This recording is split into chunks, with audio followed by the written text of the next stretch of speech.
Hey, everybody. We were covering the UAP or UFO hearing today in the House of Representatives. If you haven't heard about it, the Oversight Committee essentially brought in a lot of military members to testify about experiences they have had on naval ships or being in the Air Force, seeing in the skies over our military bases, things that they just can't explain.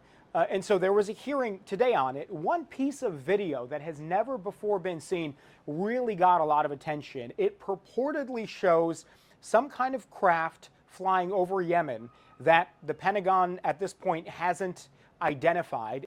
What you see in the video, according to Congressman Eric Burlison, who introduced this video and obtained it, is this craft gets hit with a Hellfire missile.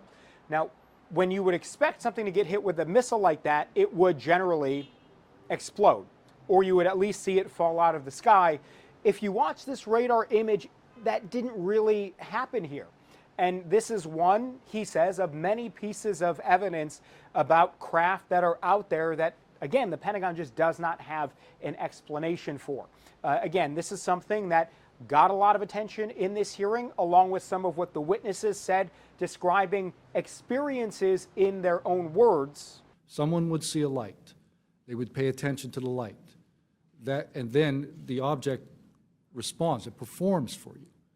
And then they come down and they investigate you. So it's almost like they're curious. The craft itself was this black metallic flake paint, but on top of the craft was this gold, lava, plasma, some type of fluid going over and around the craft. Do you think that any of this is a psyop by the U.S. government?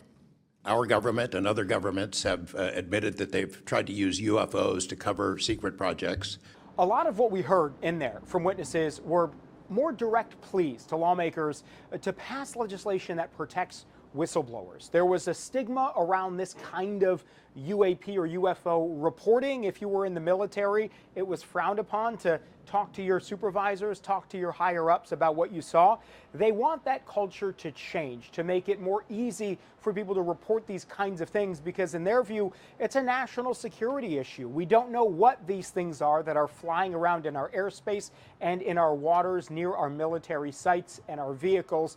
And so the more reporting about this, the more transparency on this issue, these people who were in the military who testified say, all the better.